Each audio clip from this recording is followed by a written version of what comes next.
Can you hear me? Yes, you can indeed.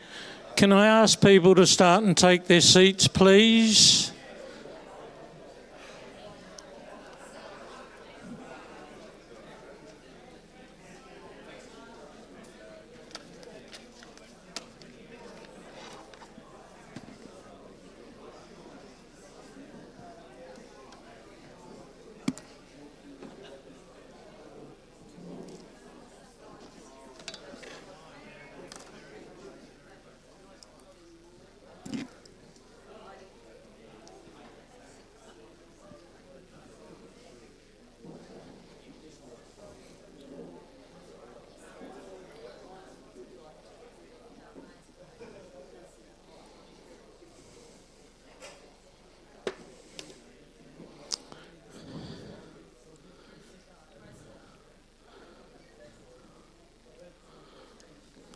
Okay.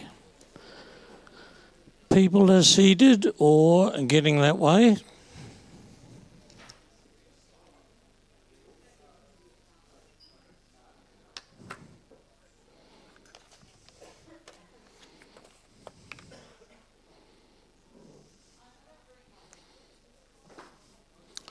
Okay, I've asked for 4 scrutineers. I've got Robert Blanks, and I've got Meredith Abbott, and I've got David Campbell, and I've got Brett Thomas. Thank you. So, Meredith, would you like to come over this side with David? And if you both come to the front, and Robert and Matt on this block of people. Folks, it's necessary that we make sure that we've got a quorum to start. And I'm going to ask David and Meredith to count the people in this block. If you just hold up a yellow fork, it's yellow forks that we're counting. If you haven't got a yellow fork, don't feel left out.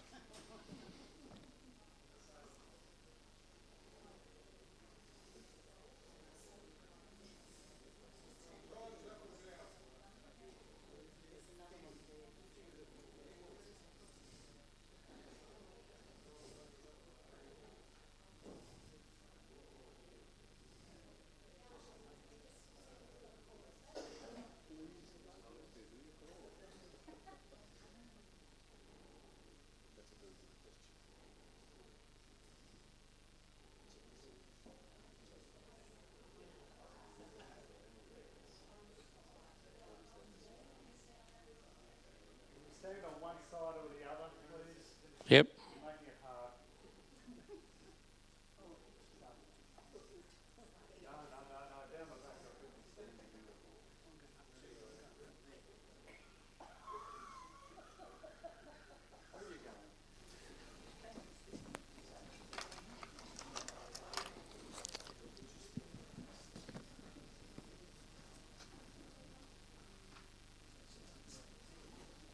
What's your total? 30. 30?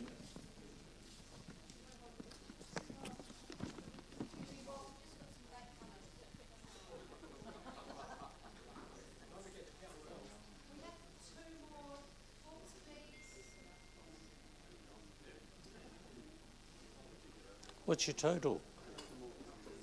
What, Robert, what's your total now? That doesn't matter. What's your total?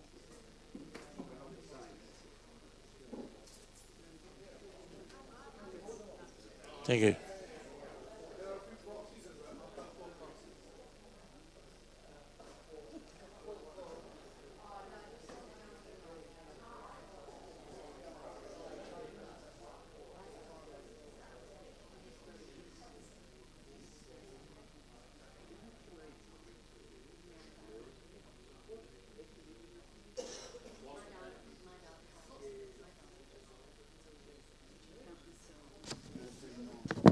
And your total is?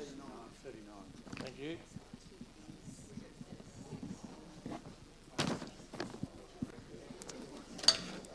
Welcome, folks.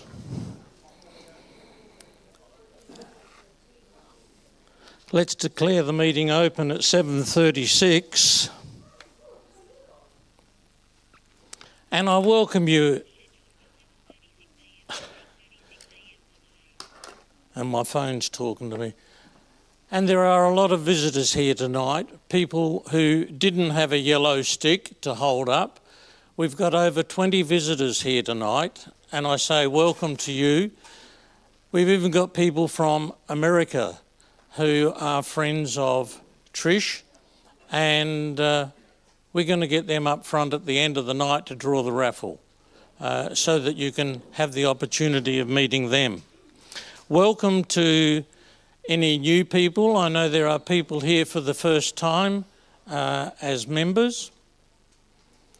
Now, the reason why I'm here, and you've got to clarify the fact, is I'm not the president, I'm not the vice president, I am the secretary, and I have been asked by the vice president to run the meeting. Does anybody object to me continuing to run the meeting? Thank you. I can declare that we got a quorum. We counted 69 people present, and there may be more than that. So I declare a quorum, and I give notice that the meeting is being recorded, as you can see, on video and by sound. The other comment is, does anybody have a declaration of conflict of interest that they want to declare? Thank you. Are there any apologies?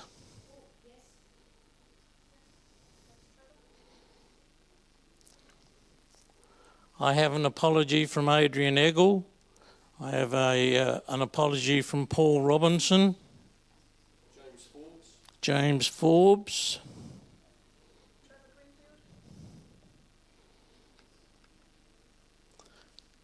Trevor. Yep.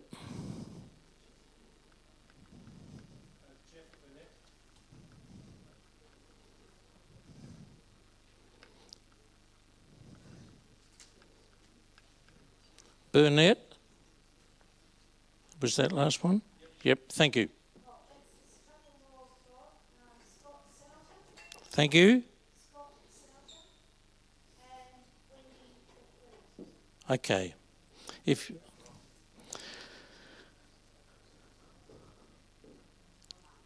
The next thing I need to do, folks, is to approve of the minutes of the last AGM, which was held on the 12th of August 2024.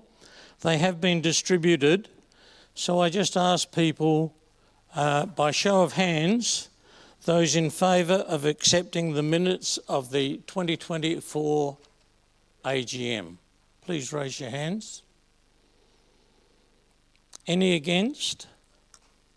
Carried. I ask the same question now of the special general meeting, which was held on the 14th of July 2025. Again, we've got to accept those minutes which have been distributed. Would people please indicate by show of hands if you're in favour of accepting the minutes of the special general meeting? Thank you, folks. Any against? I declare the special general meeting minutes accepted. We've got a couple of reports. Our Vice President, do you have a few words to say? Not as long as last time with the question, no. So just to proceed, BSSA President. Sorry? You are. Oh, okay. Thank you. Yes, I did a very long one last time. You probably all went to sleep. So I just need to do a very short one this time. Hello again. The committee was very busy this year with a total of 7 subcommittees. We started with 12 members and finished with 8. Our President, Monica Duplessis, stepped down in May 2025 and this position remained vacant. The Society has representation on SAVIAC, the SAAA, APIDERG and the AIF Industry Fund. Our members endorsed a new constitution and supporting bylaws. The Society's branding got a makeover and our membership database transitioned to Member Jungle. Currently, the Education Subcommittee is in abeyance and the Health and Safety and Insurance subcommittees remain active. Our beginner and intermediate classes, along with our field days, were well supported. Life membership was bestowed on Barbara Horwood. Thank you to all those who volunteered over the last year. Thank you. Thank you, Trish. That was nice and short, wasn't it, Bob? It was beautiful. Members happy to receive that brief report. If you like to listen to the longer one, it's still on the agenda if I click here. By show of hands, are we going to receive the Vice President's report? Thank you, folks. Thank you. Our Treasurer, have you a microphone over there, Simon? Good. Yes, yep. Yes? Sorry? A seconder? Thank you. Thank you, John Nairn. John Nairn? Yep.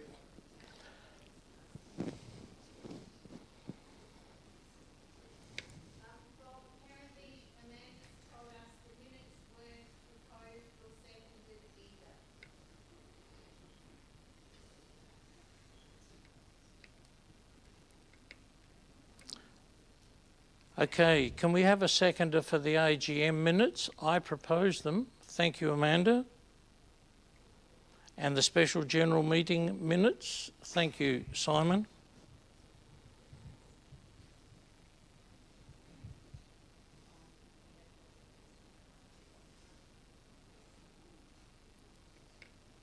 Okay, for a Treasurer's comment?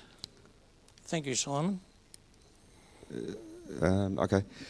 The Treasurer's report was done last month, and so it's available on the YouTube link. I think in the email there was a link to that. So yeah, I don't know if I really need to waste any get going with anything else.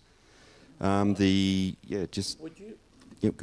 Simon, would you like to move the acceptance of the financial report as distributed?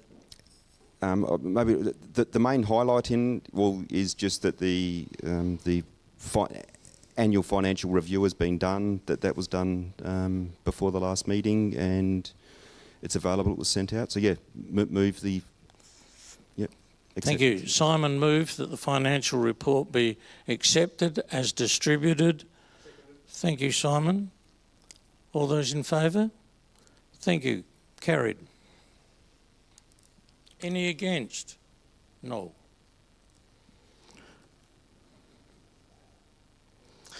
And the appointment of our accountant, Alex Reid, who has audited the financial statement as at this year, is prepared to continue as our auditor. As members, are you happy to continue with him as an auditor? Thank you.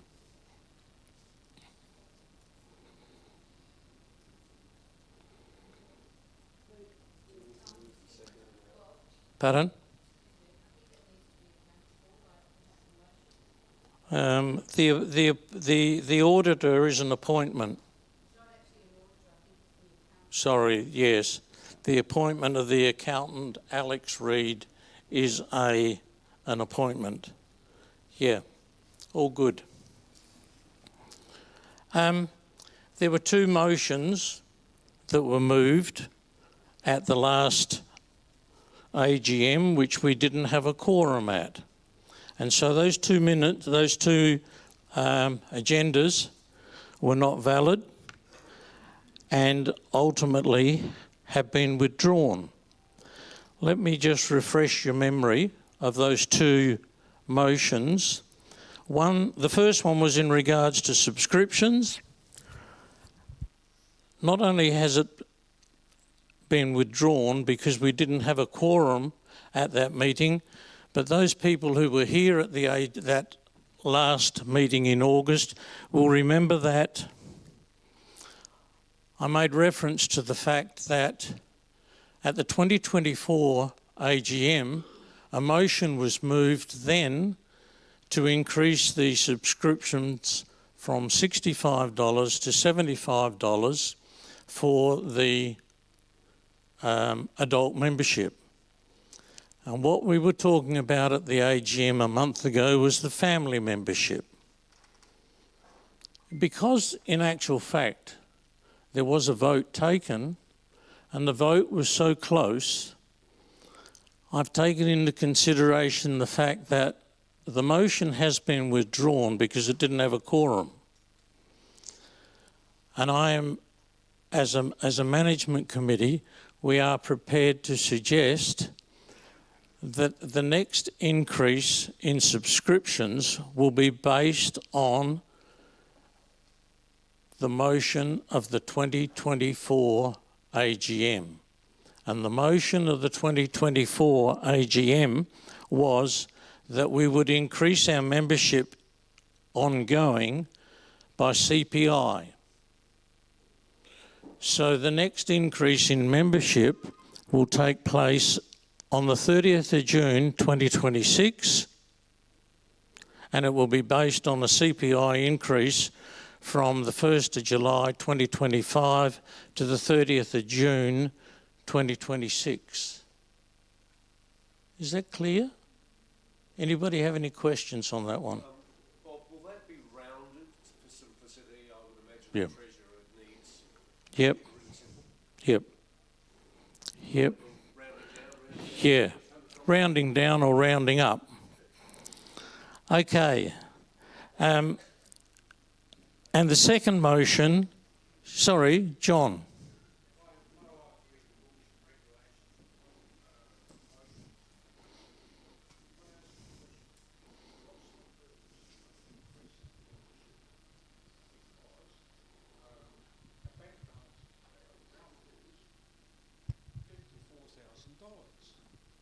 And our income well and truly covers all of our expenses.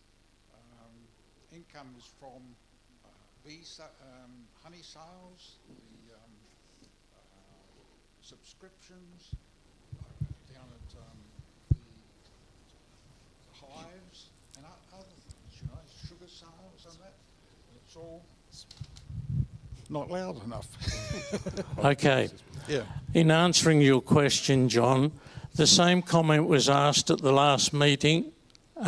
Why are we increasing the fees for the family membership from $75 to $100? And I conceded in the very fact that in putting to our management committee the suggestion that we withdraw the motion, that in endorsing the motion of 2024, our increases would be based on a motion that was passed unanimously. The motion in 2024 was passed unanimously that we increase the adult membership from $65 to $75 and that future increases would be based on CPI. So in withdrawing the motion of a month ago and endorsing the motion of 2024, purely and simply on the basis that that motion was carried unanimously.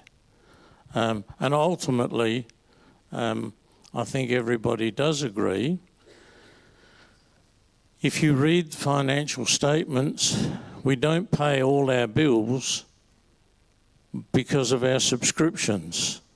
We pay our bills annually and we've accrued funds, as has been identified, we've accrued funds over the years. So I think people are still getting value for money with their subscriptions. Any other comments? Well, the association may have ideas of how they're going to spend that $54,000, because really, I've spoken to other people, and no non-profit association has got anywhere near that balance. I'm not saying it's a bad thing we've got that balance; it's a good balance. And why should we have to pay additional? Look, personally, it doesn't worry me. I'm looking at everyone else. Why should they be asked to pay additional fees when our income well and truly exceeds our outgoings? When you look at the overall position of the income, it's not just the subscriptions. I can't answer that comment as such. I'm trying to say, to endorse a motion that has been carried unanimously gives us direction to move forward. Yes, John? Yeah, come on.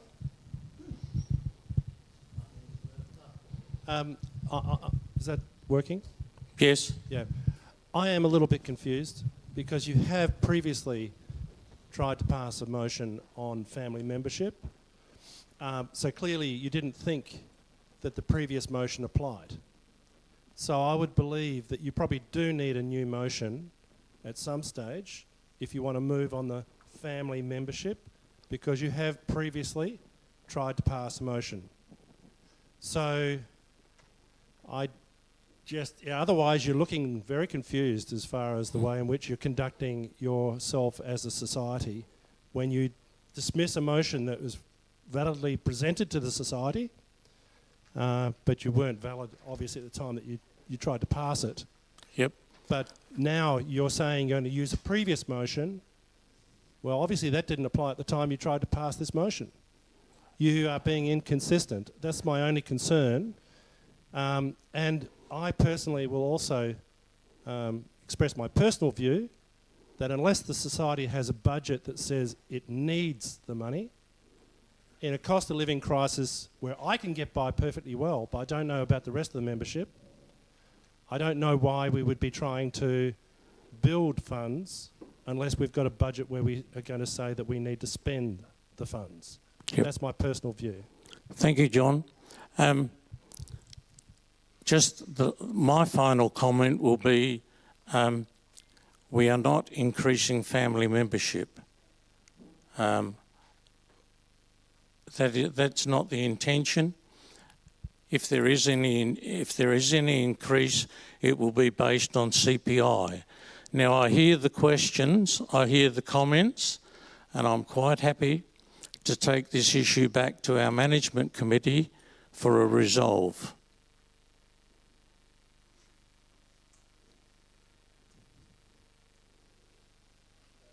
Yes. Bob, you've been around longer than a lot of us on committees in the years that have come through. I was given to understand that one of the initial reasons we started stockpiling or putting the money aside or whatever you want to call it, building the budget, was because there was always a plan to actually purchase our own facility. Is that something? Well, and the only other explanation I've been given beyond that is that without adequate resources, money in the kitty, we can't offer and extend other services to our membership unless we've got a surplus beyond the expenditure that we need to allow for. Yep. Okay. As a quick answer, I suppose it's always been my wish that one day we had a meeting venue with a apiary alongside of it. I've been to many plant groups as a guest speaker, and they meet in a venue with their garden around the outside. And when it comes to a guest speaker, he goes out and picks in the garden and comes and I thought to myself, the opportunity of having our apiary alongside a meeting hall would be the optimum. Bob, can I but nevertheless. I just need to...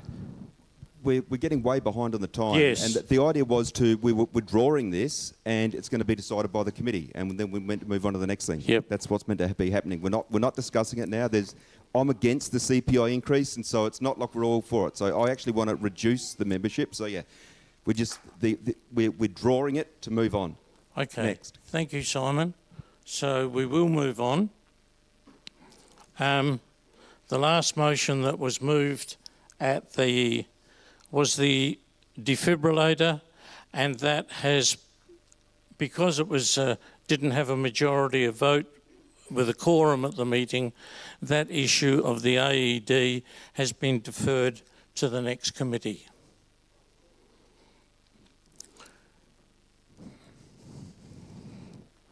John, I can call on you to conduct the election of officers. Thank you, John.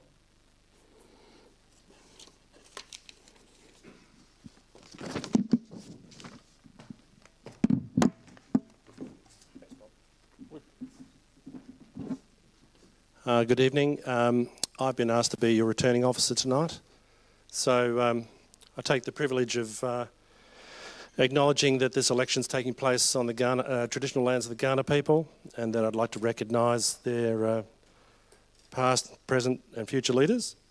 My duty is to declare all positions of the committee vacant and commence the election.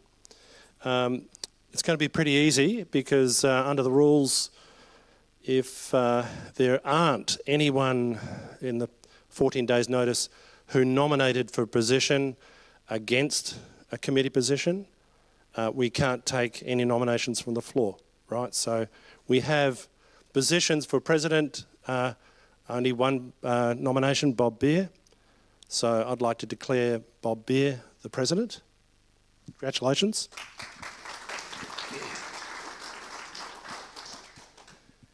We have one nominated and seconded position for Vice President, which is Susan Loney. So I'd like to declare Susan the Vice President.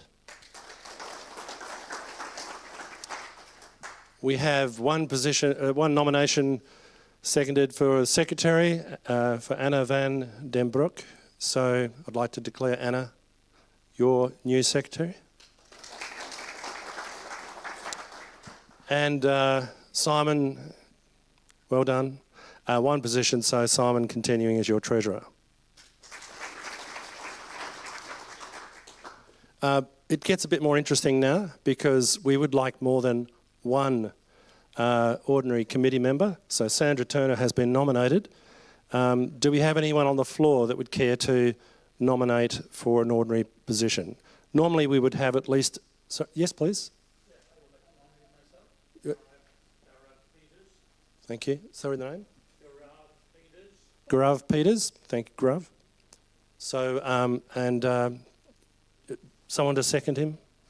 Yes? Down the... Simon. And do we have anyone else that would care to put up?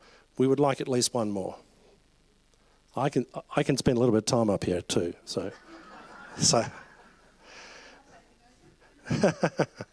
Oh, I'm already a president of another society, so... but I'd like to see just if there's someone else that would like, even just for the experience, just to nominate. It is possible to nominate at another time, of course, so the committee would always welcome someone to step forward and help out.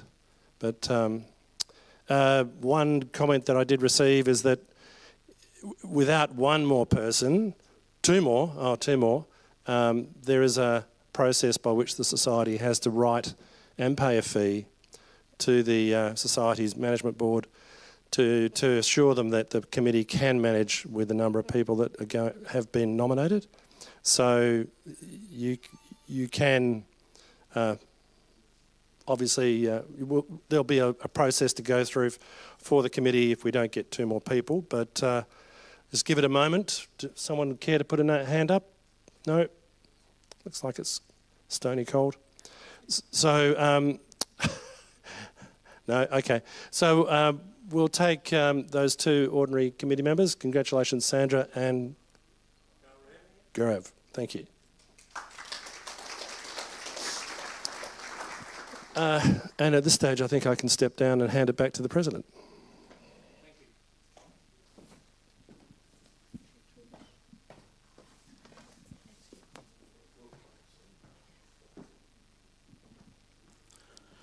Well, let me say thank you. And my parting comments at this point in time, because I know our guest is here, and it's only right that we give him the opportunity of the microphone. But at this point in time, let me say thank you to those people who are not continuing on in the name of Barbara Chapman and Amanda and Trish, wherever she's gone. I need the... so we'll speak about that later, but thank you and welcome to the new committee. Adrian.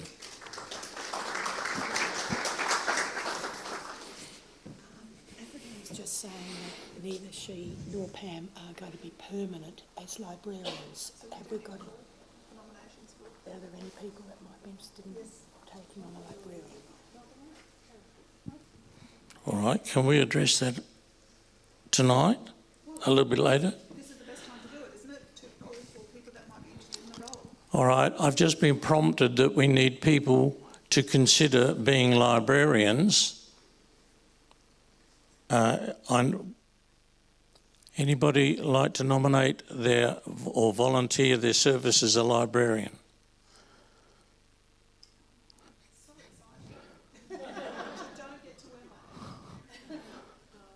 All right. Thank you. Adrian, keep coming. Let me introduce Adrian Harvey. Welcome. Thank you. As manager, Varroa program manager, something like that? Yep. Correct. And so Adrian is here in lieu of the VDOs who were going to be addressing us tonight, but as you can understand, they're otherwise occupied up in the area around Waikerie, head down and tail up. I'll let Adrian tell you the story. Thanks, Bob. Thanks very much. Thank you very much for inviting Josh along, our VDOs. I'll be here in his stance. As you all know, you can all hear me hopefully. As you all know, on the 2nd of September, we were provisionally notified that we'd found Varroa up in the Riverland. We took some samples that afternoon, and it was confirmed by SARDI on the 3rd, so the next day. Morphologically, we're still waiting on the molecular identification for those. And that's because there's multiple species of Varroa mite, of which there's 2 now in Australia, Varroa destructor and Varroa jacobsonii. So we've had it identified at the morphological level as Varroa destructor. We're just waiting on the molecular to confirm that. In saying that, we don't actually need the molecular. It just does provide us with an avenue to examine the strain with the other states, so ensuring that it has actually come from Queensland, as we suspect, and not a new strain into Australia. My presence here tonight is really to answer your questions. There's not a great deal I can tell you much more about the detection other than what was in the media releases. So if you've read those, you'll know it's likely to have come from Queensland in a consignment for pollination. The extra I can tell you around that one is the entry requirements for any hives into South Australia at the present time are nil Varroa mite management within the past 12 months. They must have come from outside of 25 or greater than 25 kilometres from a known detection in the origin state.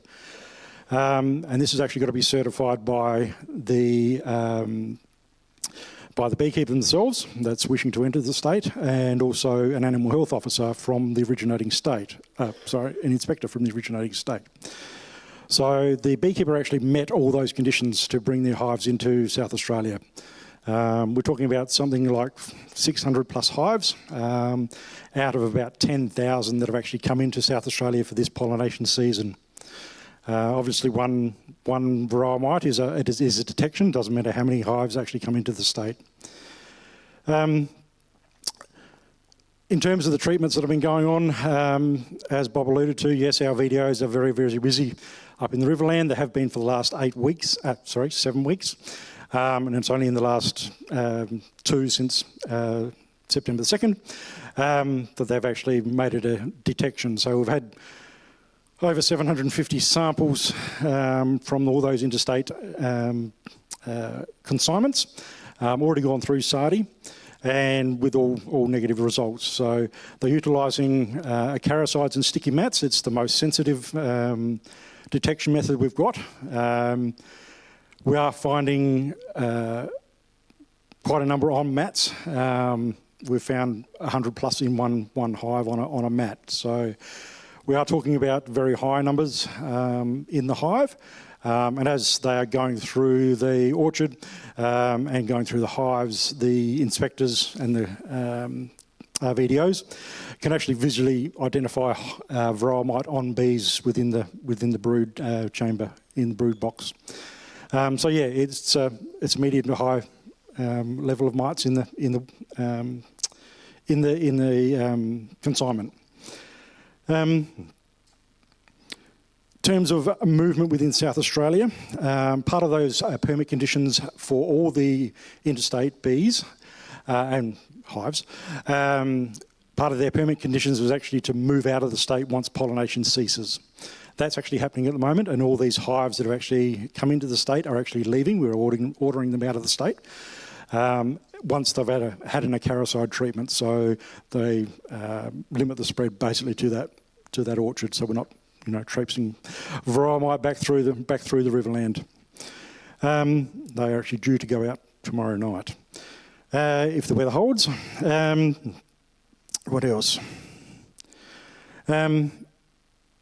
We only know of one South Australian beekeeper that was in actually very close proximity in a neighbouring orchard. We have followed up with that beekeeper, and we're doing active surveillance with them. We've asked other beekeepers within the 25-kilometre surveillance area, so hopefully you've seen the surveillance map, you've received the biosecurity notice. It's also available on the website and also, as of this afternoon, on the heat map as well. The positive detection is actually not on the heat map, but the surveillance circle is. So if you put a dot in the middle of it, you'll find out where the detection was. So all those... So yeah, of this orchard and the neighbouring orchard, they were all interstate beekeepers except for one. We have got registered South Australian beekeepers within that 25-kilometre area, and we're actually approaching them as well, just to, one, offer them acaricides and sticky mats for surveillance, so really increased sensitivity over alcohol washes. And we're also asking, as you would have hopefully read in the biosecurity notice, for anybody else that's been working within that 25 kilometres to come forward and approach us, because we can help you out with the sticky mats and acaricides to undertake that surveillance. Where to now for beekeepers? Yeah, when it was confirmed, yes, obviously very sad. But this is what we've been trying to prepare people for the last 9 months. I hope it was another 9 months before we actually had it within South Australia. But the fact is, we have a detection now. At this stage, we don't have establishment, so that could be quite two different things. If it's contained within this orchard, and there's basically not much around this orchard, it's quite bare ground. There's no scrublands and very little scrublands, etc. around there. We are placing sentinel hives around there as well next week as well, just to make sure we follow up on the detections to see if it has actually moved into the environment around there.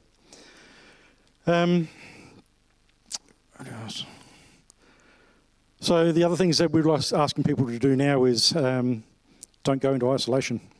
Don't put yourselves away and hide away, and now's the time for actually getting together with the rest of your beekeeper friends and discussing how to do a Varroa mite check through alcohol wash.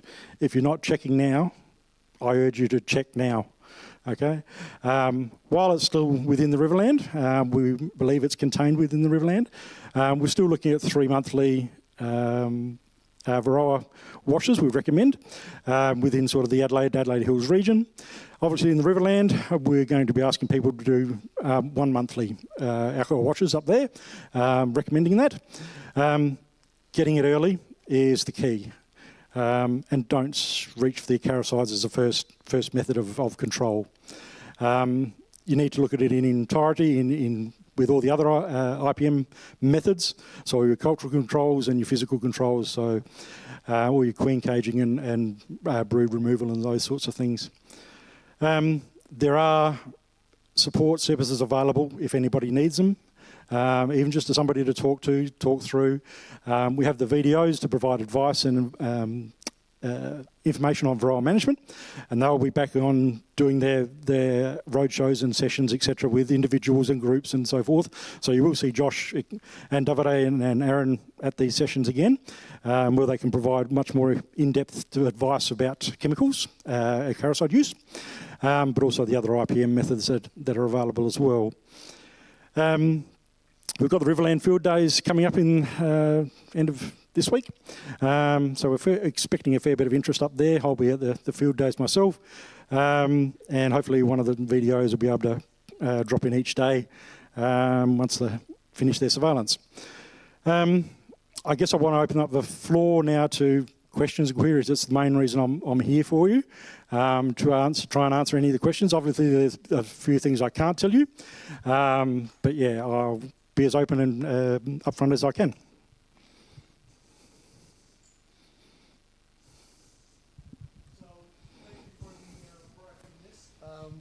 Thanks for the proactiveness. Just a question on experience of time travel. How long, worst case scenario, it's not contained, it's spread till we see it in the Adelaide region? Thanks. As you know, beekeepers are very mobile. Varroa can travel 1,000 kilometres in a night. Yeah, look, it only takes somebody not monitoring their hives, moves an infected hive to a new area, into the Adelaide Hills, and you've got it in the Adelaide Hills.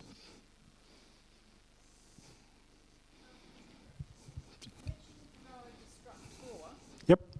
You mentioned Varroa destructor, and what was the other one you said? Varroa jacobsonii. Okay. And so which is the Asian honeybee. It's up in far north Queensland. Okay, and they both affect the European honeybee in the same way? No, Apis jacobsonii is more suited to the Asian honeybee. It's not known to be on Varroa destructor, on European honeybees. Okay, thank you.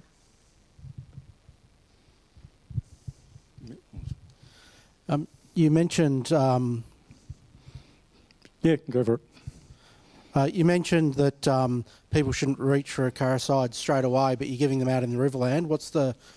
No, we're not giving them out in the Riverland. But you said you're giving them to be treated in the Riverland at the moment. Is that not right? That is correct. Only of infected hives, yes. So it seems a bit of a contradiction to say don't use it as the first point, but you're also giving it out up there when it's first detected. So what's the reason? We're not giving it out. Okay, we're using the acaricides in conjunction with sticky mats as a form of surveillance, and that's why that's how we're going to be issuing it to individual beekeepers. Okay. My second question was, what was the mite count that you said was found in the Riverland? Because it's all across multiple hives, there's multiple counts, but one of the highest mats we've found is plus 100. So given the breeding cycle, they would have already been in the hives when the person made the declaration that they weren't. So what's being done to follow up on that? Yeah, most definitely. Yeah, so our compliance unit is actually looking at those permits and the results from the SARDI analysis at the present time, and we will be following up with that owner, yes. There's one down here.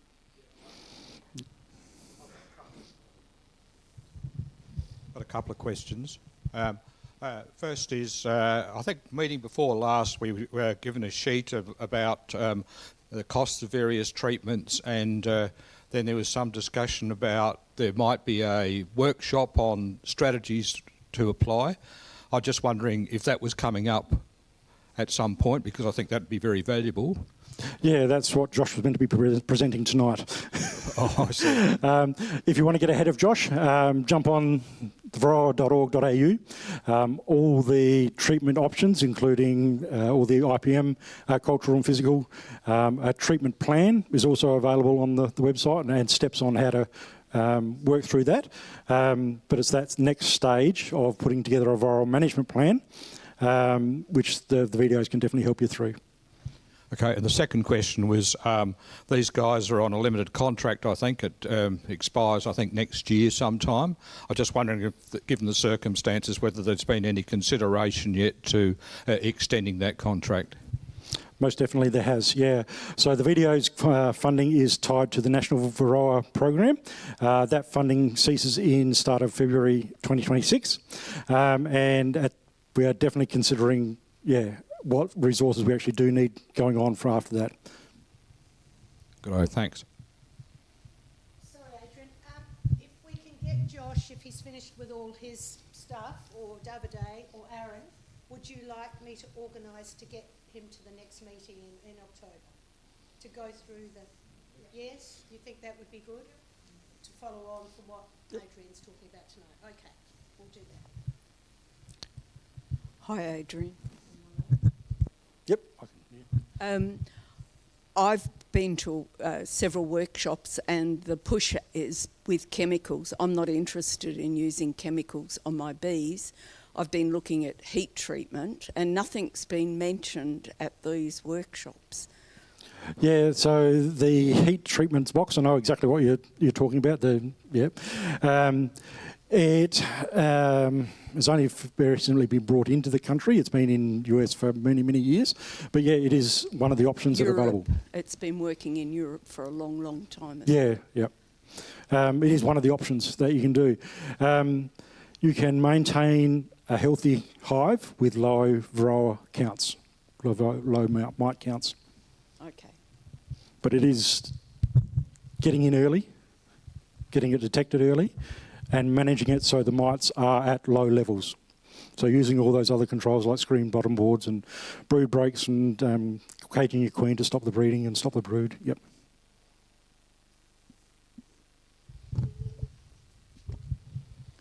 Thank you for presenting tonight. During the workshop, a list of all the chemicals, synthetic or organic, was presented, and one of them, the latest on the list, Aluen Cap, was mentioned as being under registration. Have you got any update on that, and explain the process and when it's likely to be approved, if it is? Yeah, there's still 2 or 3 products that are still undergoing registration, so they're still under permit, use under permit. The Aluen Cap is one of the organic treatments. We're pretty much guided by New South Wales. They're the ones that actually applied for the permit for Aluen Cap, and through the the maker of that. So the maker actually has to apply to the APVMA to actually get it registered in Australia and provide all the evidence. I don't know where it's actually up to. We get notified the same time that all the other beekeeping industry gets notified through the APVMA.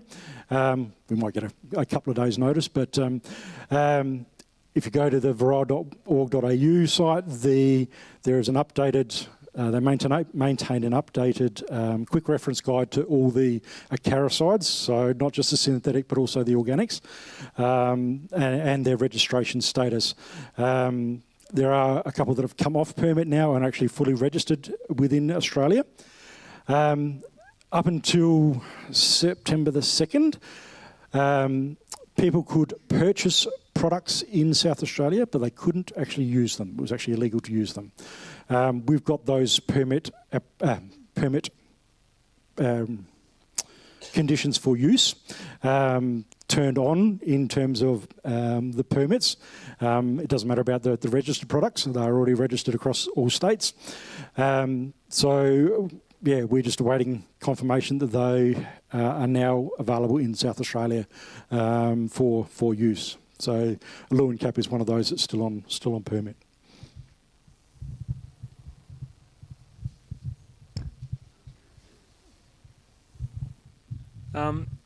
So Josh, I'm up in the Barossa. So we've had Varroa here for, I guess, a couple of years in Australia now. Long term, I'm sort of with a biology background. Is there anything happening in the eastern states with trying to chase down any resistance or anything like that starting to pop up or anything like that? Have you got a bit of an update for sort of us, what we're looking for, not only just getting Varroa here, but 5-10 years down the track of what sort of situation we could be in with genetics, I guess, around queens and things like that? Yeah, most definitely. That genetic side of it's been ongoing for a long, long time. There's only a couple of one species that one cohort of European honeybees that I can't remember the name that actually shows some resistance. But those resistance traits, so whether they are actually resistant to Varroa themselves, or they actually display hygienic behaviours to remove mites and move them out of the hive, etc. There is work going on. I'm not fully across it, I'm afraid.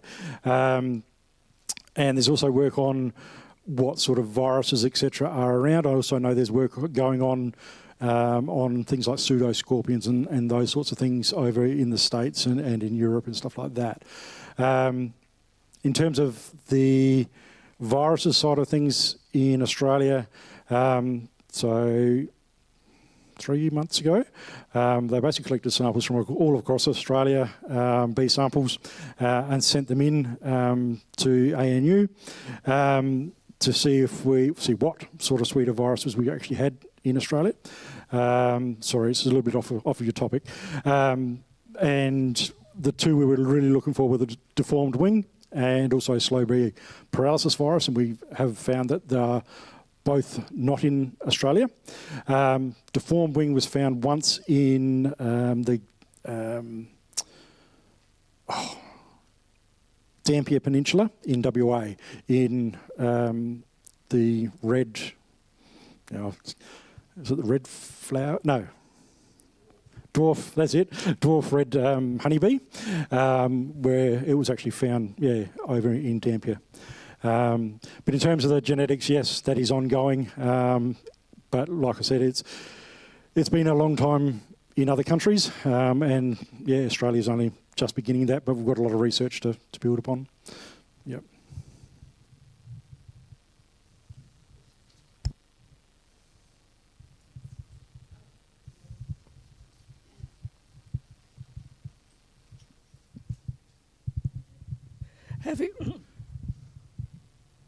Have you been able to learn anything from the experience in New Zealand and what they are doing?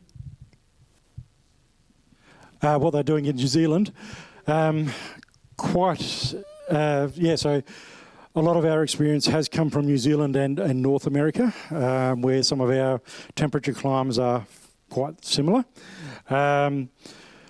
Australia is quite different from those places in terms of we don't really have a stop of honey flows. We have honey flows right through, particularly for South Australia. We don't get the natural brood break, like the really hard winters where they're actually going to cold storage. I have heard some conversations around pushing bees to cold storage over a winter period to help with Varroa as well. So they basically give them a treatment and then knock them down to very cold levels where the inactivity and stops breeding for a few months. But we are relying on New Zealand's and North America's mainly experience, and that's why we're in such a good state in terms of the amount of controls we actually have. So the amount of caricides, the amount of IPM that's already been developed, and the thresholds, etc., that have been utilised. Obviously, as you said, we've only had Varroa in South Australia, in Australia, since 2022. I didn't want to make a slip up there. So the Australian context of Varroa is a lot of learning. Still yet to come. Why are we taking information from America when their bees are just being decimated? Places like Cuba had much better success. I've just had no, you're quite right. America at the moment is facing huge downfall of their bees and huge problems with Varroa. Pretty much because they're solely reliant on one chemical and utilising that over and over, and they've got huge resistance issues, plus some other viruses and stuff like that over there. So The response in Cuba has been Yeah, look, we've looked to all parts of the world to get the best results for Australia. Yeah.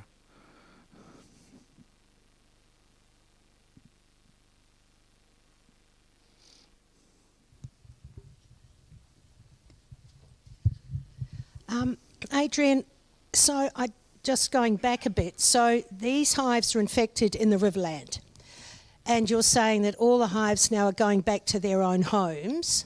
So for example, were there lots and lots of hives that came from Queensland? Some are infected, some aren't. So they'll be loading all those bees on their trucks, and they'll be heading up to where they came from, even when they've got the Varroa in them. So this detection at this orchard is the only one we've made. Okay. Okay, so we have tested all the other orchards and all the other growers' consignments that have come in, and they've all come back with negative tests. Yes. And they have actually all gone back to Queensland and Victoria already. This consignment and this growers' hives were actually the last ones about to leave. And we were meant to leave last Saturday. And then the surveillance, there'll just be surveillance in the 25 kilometres, etc.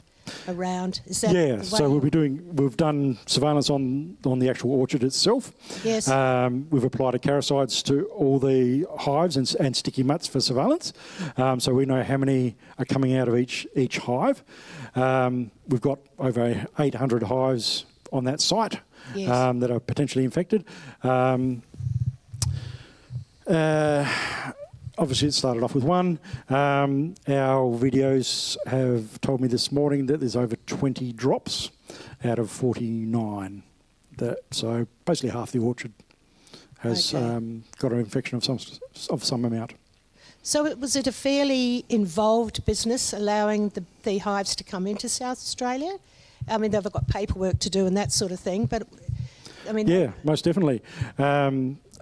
We have typically between 10 and 15,000 hives come in every year into South Australia. Obviously, we don't want Varroa here. We haven't got it here. We have now. We've got the detection. And the paperwork that we requires them to provide records of where they have those individual hives that are coming across, so the individual apiaries, where they've been for the last 12 months in Queensland or wherever else. The other stipulation for entry is all negative testing has been done on at least 10% of the hives if they've got over 650 brought in, and it goes by the other rates if they're bringing in lesser amounts. We are actively looking into whether those records were just signed and presented to us, but they are signed and provided to us. So actually the owner does certify that they have done those tests and that they are negative. So you've got to trust that people are telling the truth. Yeah. We don't have the authority in other states to send our inspectors over there to inspect all those hives. How many hives did he bring in? He's brought in just over 600. Oh gosh. And the other 250 have come across from WA onto the same orchard. Yeah. Those ones from WA obviously can't go back. It's a one-way trip for those. They were brought over here by Select Harvest, and now because those 650, the 600 and the 250 were on that orchard, Select Harvest has actually chosen to move them off, all of them out of the state. Okay. You wouldn't feel very good, would you? No. No, not at all. No. Yeah, true. That's true. Well, all we can do is hope that you can contain it. We don't want it in the hills, do we, Simon? None of us want it. So hopefully you can contain it. Do you feel, I mean, it's probably a bit hard to say, but do you feel positive? Yeah, we do. Particularly because all the other growers, except for one, on those two neighbouring orchards, and they're very large orchards, are all interstaters.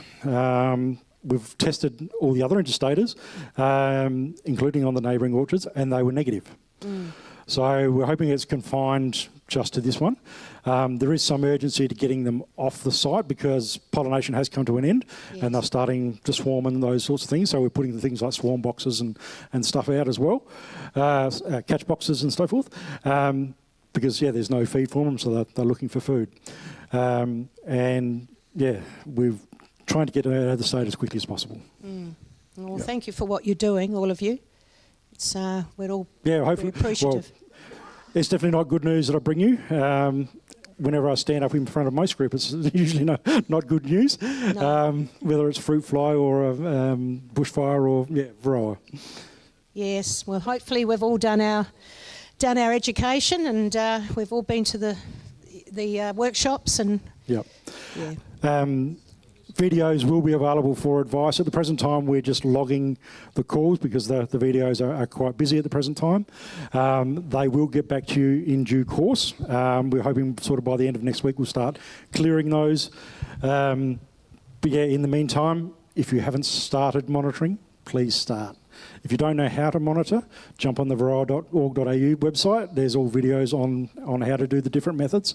Videos can come and provide you with a demonstration or do it in a group or individually later on. And likewise, any of the management methods as well, the videos can help you through that as well. And how often would you suggest? Every 6 weeks? At the moment, until it's actually detected in and around the Adelaide Hills region, I would still say 3 months. Okay. Yeah.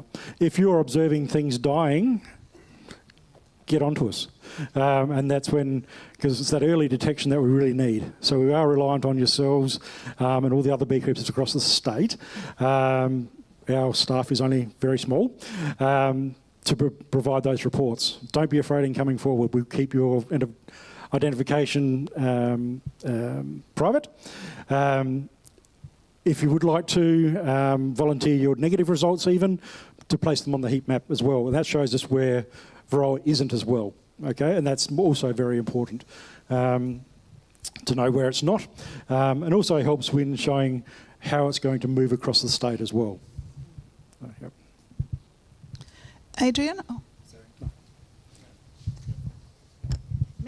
My turn, okay. Yeah, your turn. So a couple of things. Firstly, would you agree that the experience that the videos had in New South Wales a few months ago has assisted them with dealing with this outbreak?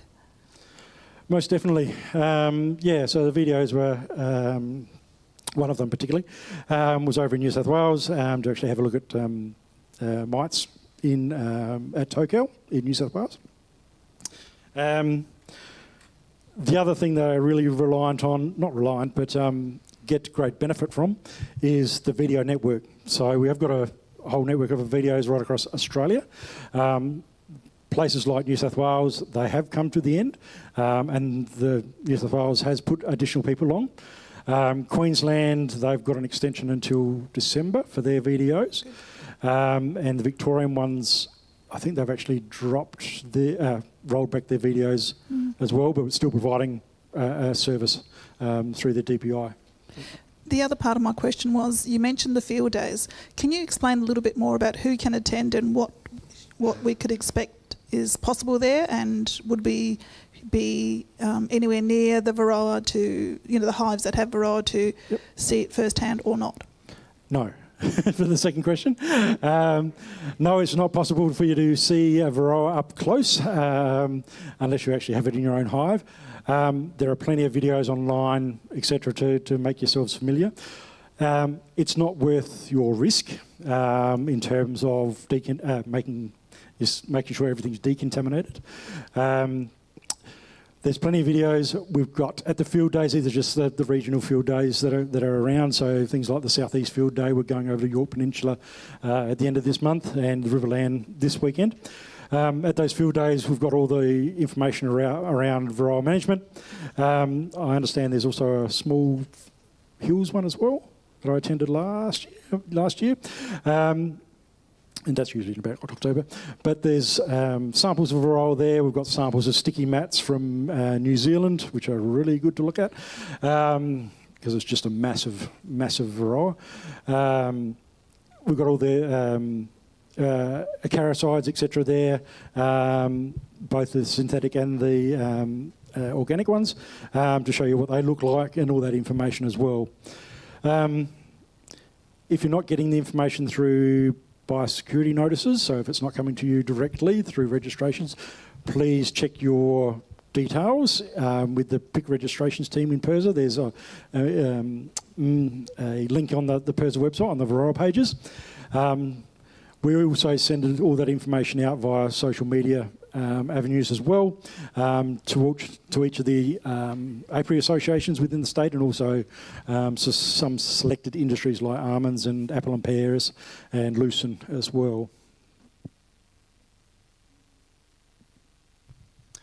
From what I read today, the information about this heat map from New South Wales is they're going to cease running that. Yep.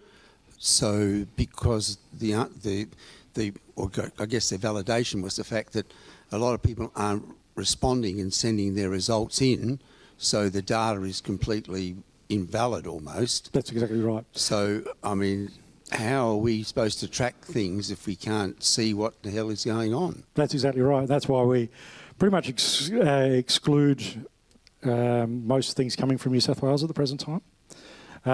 Everything within New South Wales and Victoria, to an extent, is actually treated to being within 25 kilometres an hour,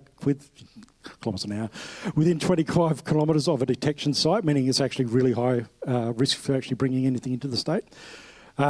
Victoria's heat map is also going the same way. Yes, South Australia's heat map is still up and running and will be for quite a bit of time. The views on the New South Wales one are basically next to nothing, and as you indicated, the reporting is next to nothing on that site, so it basically invalidates that site. With regard to Victoria, they are going down the same road. There's not many records going onto that site. The Vic TBI doesn't actually manage any of those records. They actually don't do any of the surveillance. They just basically rely on beekeeper reporting onto that site. For Queensland at the present time, each of the states have got a heat map. So Queensland at the present time, they are still undertaking surveillance and confirmation. So this is Business Queensland, which manages the Varroa program. They are still confirming each individual detection. And they're still putting biosecurity zones around each individual detection. We do know that is probably going to, now that pollination is finished, they are definitely finding it across much larger areas now with the movement of hives around Queensland. I think they're up to 176 sites this morning. 176 sites. Most of them are down the coast region, but there are quite a few out in the area. With the Queensland ones, because we know where the actual individual detections are, and we know that Queensland DPI, or Business Queensland, is still undertaking those detailed records, we have greater confidence about where detections are in Queensland. We still know there's underreporting going on in Queensland, but we have greater confidence at the present time, but that is also probably going to change.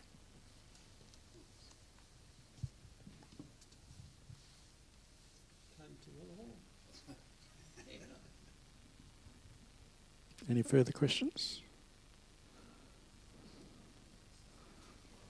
Cool. If you do need any information, I can refer you to the PIRSA website or the varroa.org site. And yes, videos will be back online and be able to present back to you in the future. Thank you. Thank you, Adrian. Yeah, indeed.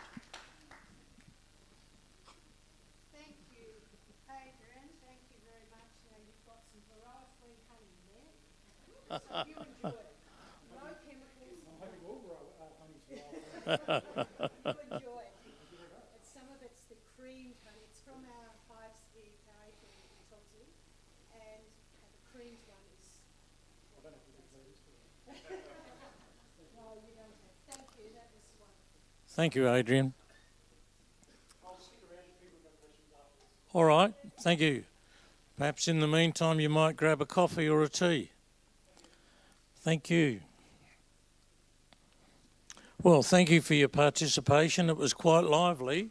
A good over half an hour anyhow. Yeah, a good 40-minute session. I'm going to follow on now with the comments about insurance.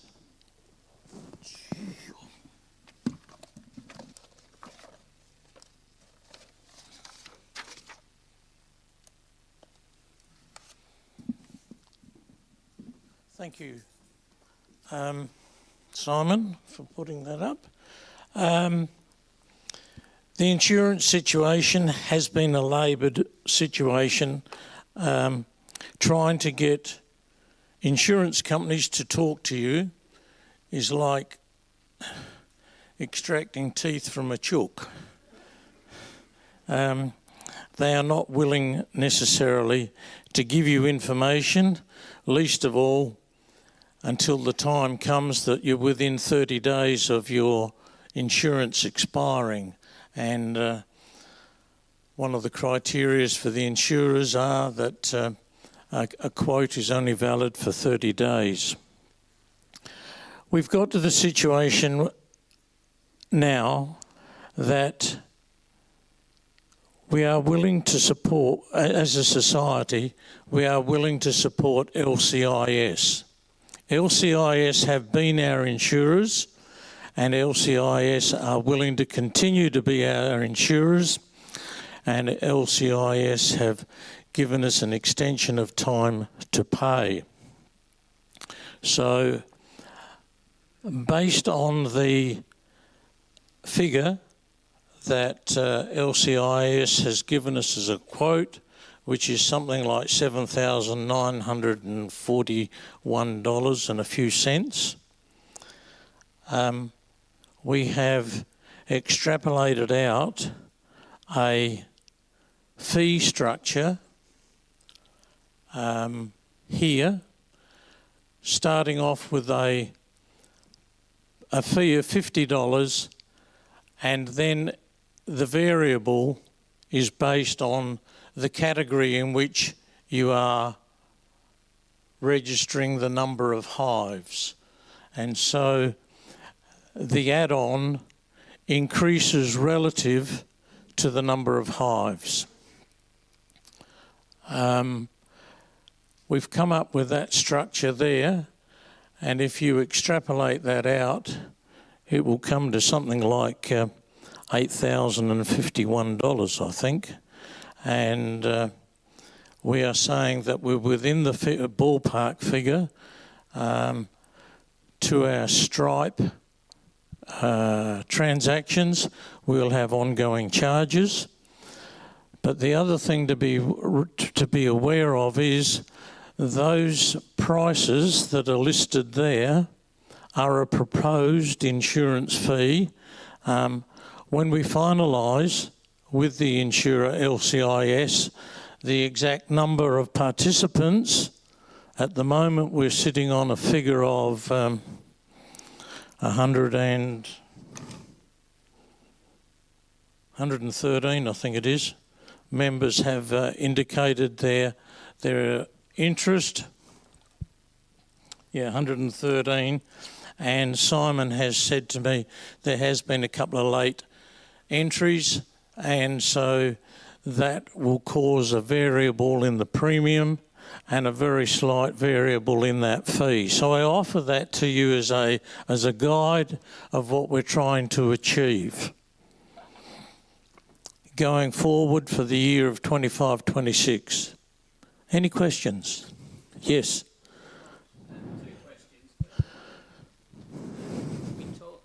We've spoken a lot about that we've got insurance. What does the insurance actually cover? Okay, the insurance, there are three criteria that I can really say. They are insuring us as a non-for-profit organisation. So we, as group members of this insurance, are also non-for-profit participants. And the other two criteria that they're insuring us for is public liability and product liability.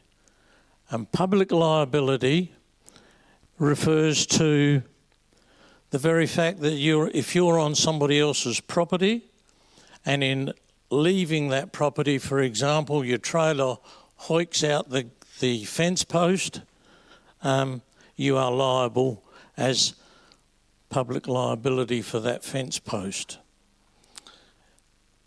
It's not covering personal indemnification or loss of wages or anything like that. That side of things has got to be done by another insurance policy that you are responsible for. This insurance policy with LCIS or with Aon, if they were participants, is purely and simply non-for-profit, public liability and product liability.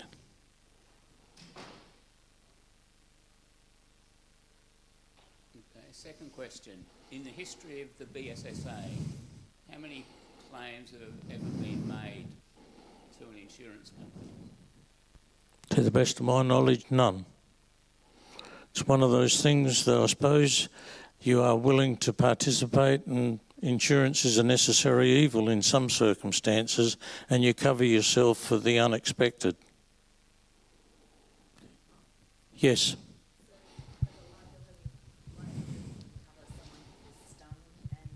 Yes. Yeah. Okay. Not just property. Pardon? Not just property. It's personal damage. That's right. Yeah. Yes, David. Also, could I ask another question? Yeah. Yeah, I was insuring with another insurer that's run out, so I'm interested in when this kicks off because I'm currently uninsured. So you're currently uninsured and you wish to become insured? I'm on the list. You are on the list. But I'm just wondering, how long do you think it'll take? Sooner rather than later. and we are not necessarily dependent upon all the money coming in before we pay, but we would like a quick response to restore the funds, Yeah. David. In previous wordings of the insurance that's been taken up before, it's had a range of exclusions, and the exclusions included things like if you were selling your honey, you were actually excluded because it was considered a business from being covered under this. So what are the exclusions, what's the fine print in relation to this?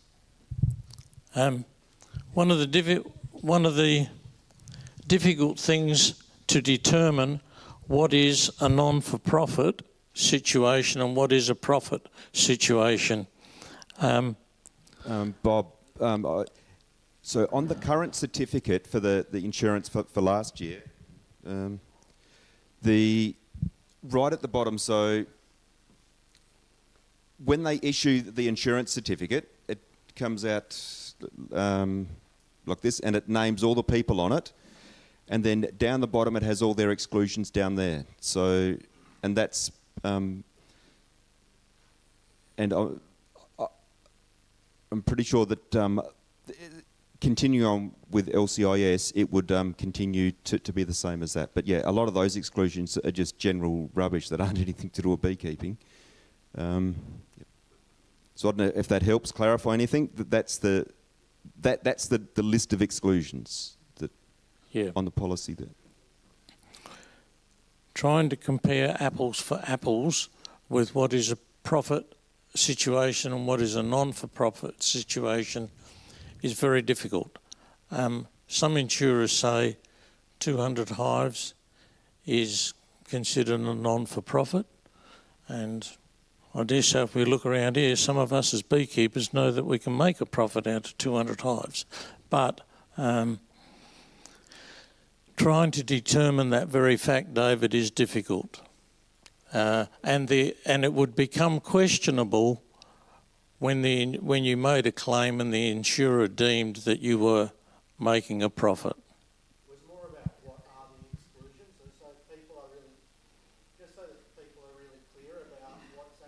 excluded? Because if they sign up and pay extra for insurance, I think it's really important for people to understand what is covered and what's not covered. Yep. Because insurance companies will do whatever they can to not pay a claim, and if there's anything that you do in your activities that falls in some way into an exclusion bit, they'll automatically say, well, I can't cover you. So I think it's just really important for everyone to review and look at that for themselves in deciding if they want to be in it or not.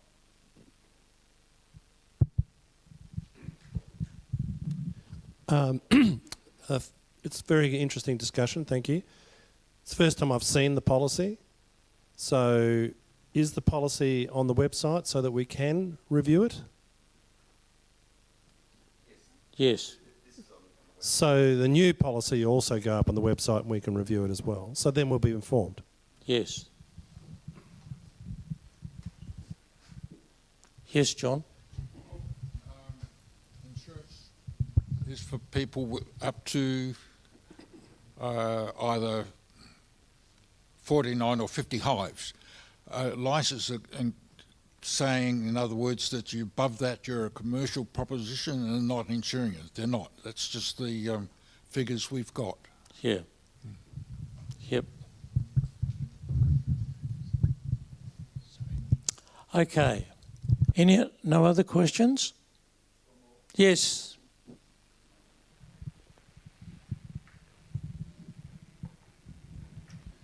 Last year, it was not possible to take out insurance after, I think, the 1st of October 2024. Is that likely to change this year? No, it'll be a one-off contribution. It is one of the unfortunate things that once we take out the insurance, it can only be contributed to in 12 months' time by new members. There's not the opportunity of intervening or joining in the interim. Yeah, it'd be too much administrative overhead and then trying to keep memberships Well, valid. LCIS don't offer that option. I think that information needs to be made very clear to members on the website. Yeah, quite clearly, I am willing to say, and your membership fee certainly doesn't cover you for insurance. It is a separate issue. All right. No other questions? That's where we're at with insurance, so it's going to happen very quickly. Thank you, folks.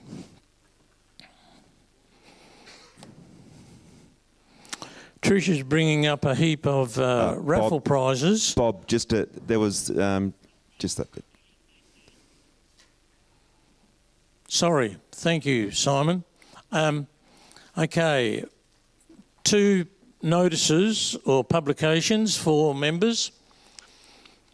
Next Monday, BSSA members now have access to 2 online publications. The Amateur Beekeeper bi-monthly magazine published by the Amateur Beekeepers Australia, and The Buzz, which is a quarterly publication by SAAA. The links to these publications are available on our website, and there are copies here in the library of the current Buzz magazine as well.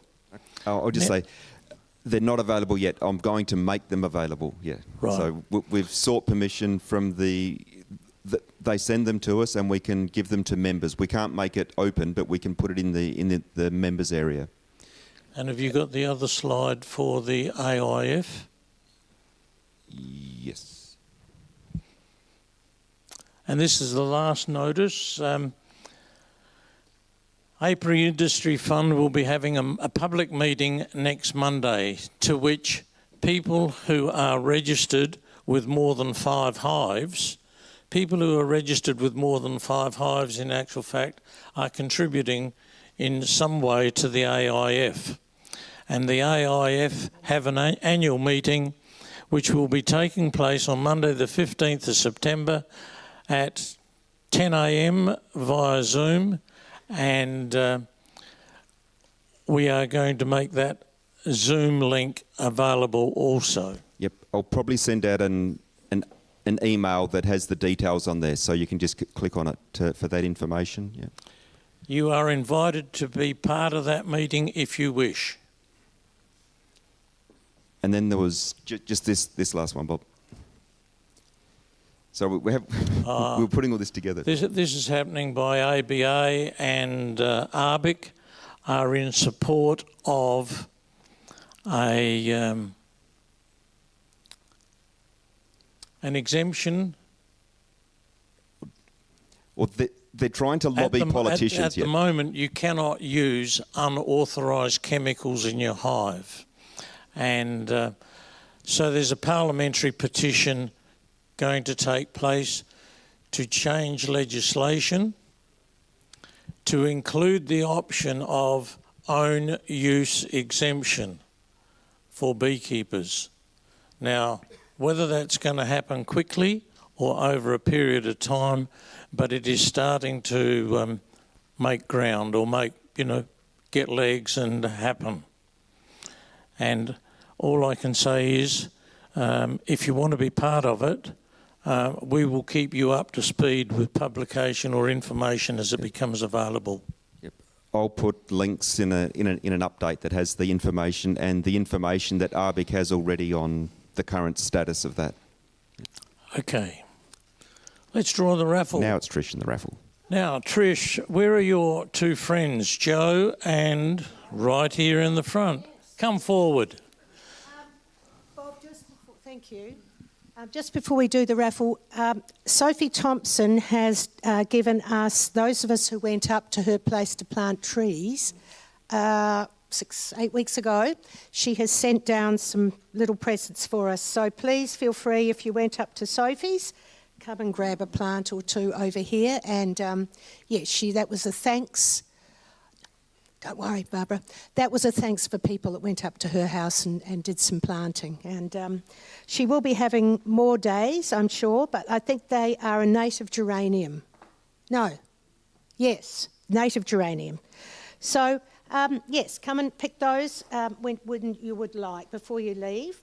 Yes, I'd just like to introduce Joe and Tamala from North Carolina. And I know, how exciting. Perhaps they could they're new beekeepers and they're in Australia visiting their daughter. Perhaps you could just give us a little rundown on how many hives you've got and anything like that? It's my first year, so I ordered 2 and I ended up wanting 3. So I have 3, and so I've made them through. I haven't overwintered them yet, so I got them in the spring. So I'm brand new. Brand new. And he's my extra pair of hands when things get heavy or I need stuff, so. I'm the one that likes to get stung. Yeah. Yes. So, you excited? It's going to be great? Yes. I love it. I just retired. I was a nurse, and I got interested in bees because we use like raw honey in a lot of burn treatments or severe wound treatments. So knowing the healing properties and how valuable honey is, it made me interested in bees, and then hearing that we need to help the pollinators because, they're decreasing. So I started looking into it, found a beekeeping society where I took the beekeeping class to learn more. And the more I learned, the more I was like, I really want to do this. And I love my bees. I go out there like every morning on my porch and I watch them and make sure that they're all coming out and the hives are busy. And so, yeah, it's very relaxing. So what sort of flora have you got? Have you got a big garden or? No, we have kind of a small backyard, but it's a rural area. And behind us there is a big ravine, so they have access to a whole lot of stuff, yeah. Blackberries. Blueberries. Blueberries. We have a peach tree. Yes. And we have a lot of wildflowers in the area. Yeah. A lot of wildflowers. Yeah. And we live like in a neighborhood, so a lot of people plant a lot of flowers and things in there. So it's a kind of a rural area, not farmland, but like a suburb. Yes. Yeah. Oh, fantastic. Yes. And has there been talk in your lessons or in your when you go to classes about Varroa? Yes, very much.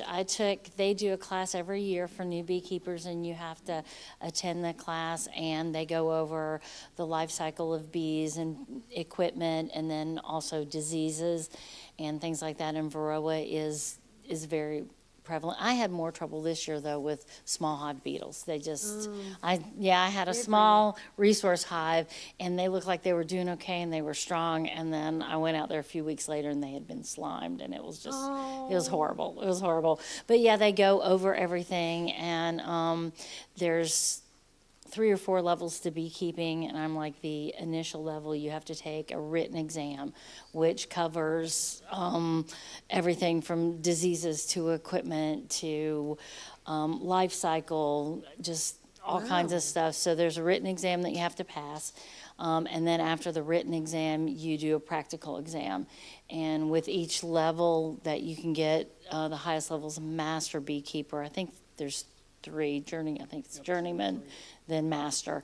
But with each level, you learn things, you take a test. After you take a test, you have to take a practical to move to the next level of beekeeping. Wow. Do you hear that, David? Have to have exams. You have to provide exams. And the exam is a state exam, and it's kept very private, and they won't do any tutoring or anything. You have to do that on your own, but the state writes the exam, and they keep it private, and then you go to your local association and let you take the exam, but they collect the tests afterwards, and it's. But it's probably good because you then decide whether you really want to do it or not. You'll study and study, and you'll really work out whether you want to do it or not. Mm-hmm. And they do a lot of practical stuff each week. You do that you go when you take the class. They do like written stuff that's just like, mental, but then they also have practical stuff as well. So you get to do both. Oh, wonderful. You meet other beekeepers. And is it a big beekeeping state? Yes, North Carolina has the most registered beekeepers and associations than any other state. That was one of the test questions, actually. Which state has the most registered beekeepers? In North Carolina is number 1. We have the most. That's fantastic. Well, thank you both. And Tamala wants to go out with one of our beekeepers and do a spring inspection. So we're just organising that before she goes back. Joe, will you go too, or just Tamala will go? I'm leaving Thursday. Oh, he's leaving, going home. Wouldn't you rather stay here? Yeah. We really like it. But I got to make money. Yeah. But it was fun. We just came back from. We just came back from South Africa, and we actually got to meet a beekeeper in South Africa too. So it's everywhere I go, I've been trying to because it's a little different. Yes. It's a lot the same, but a lot different. Yeah. So lovely. I'm excited. Thank you. It's lovely meeting you beekeepers. And everyone loses a hive when they start for some reason. It's just, we're learning. We all learn, and we all learn all the time. Yes. Now, so those are the plants for Sophie's people. We have 2 hive tools here today, 2 really lovely books with a $10 voucher in them from Adelaide Beekeeping, a Varroa kit. I think Adrian would be happy with that one, that we've got that one, also with a voucher, wax embedding and a voucher. We've got one of our lovely ladies here that makes her own natural products with a voucher, and Barb always brings in her salvia, and we know that the bees love salvias. So we've got a voucher there as well. So what we'll do is we're just asking you to, if you go round and round, pull that one and pull one out. All right. And we'll read it out. Thank you. Lovely. Yellow D77. Is it Carol? Carol? Yellow D77. Yes? Oh, well done. Well done, Carol. You come and get what you would like. Lovely. Thank you. Thank you, Tamala. Next one. Thank you. Green S67. Just got initials. BS? BS. I hope not. Say no more. That's right, Simon. Green S67. No? Keep going. All right. Next one, Tamala, thank you. Lovely. D66, John Nairn, our man for the night. There we go, John. You help yourself. In the November meeting, we're going to get a lot of our providers of equipment to come onto the stage with a piece of equipment that they particularly like and sell a lot of. So you'll get to meet a lot of our suppliers, because new beekeepers often say, where do we start? So they can all come and they can all show you their wares and you can make decisions. All right, next one, thank you. Oh no, another one. Orange X44, JP. Aha, John Patterson, lovely. Thank you. You're doing very well, Tamala. Often the same ones come up. Yellow D61, Lucy. Yes, here comes Lucy. Terrific. Thank you. Anything you like of those ones. Orange X54, Carol again.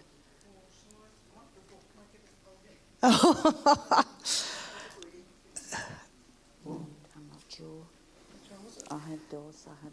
You got those? Yeah. It was X54. There it is. Thank you. Yes, very good book. And a voucher in it as well. Okay, lovely. Oh, thank you. Right, we've got a Varroa kit and 2 hive tools. Thank you. Green S89, Karen. Yes, together. Karen.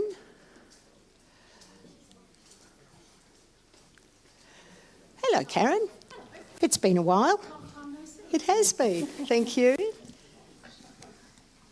And your voucher. Good. Lovely. Carol. Thank you.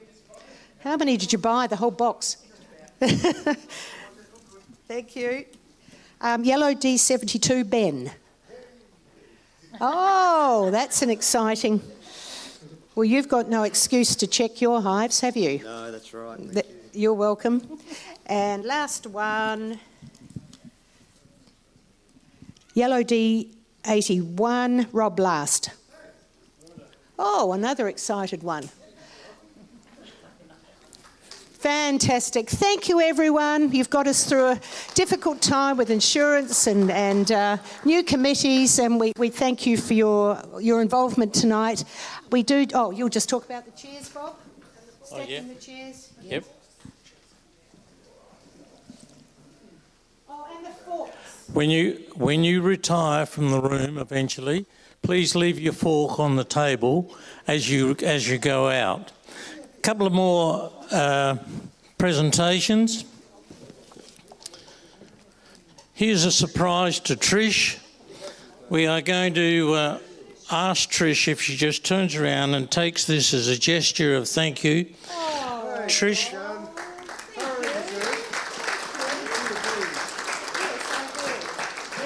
Trish has found herself in the position of being president for nearly 2 years, off and on, and originally she put her hand up to be vice president, thinking that, well, I'll just hold the seat and keep it warm, but all of a sudden she found herself in a position where she was feeling ill at ease. And let's say she's done a remarkable job holding this society together, and a small gesture of thank you to you. Thank you very much.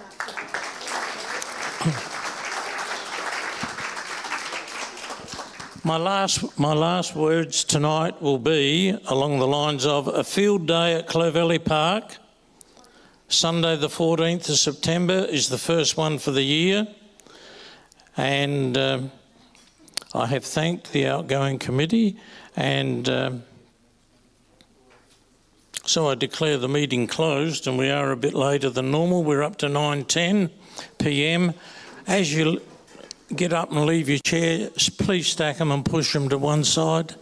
And thank you for being part of tonight's meeting. Thank you. Don't forget to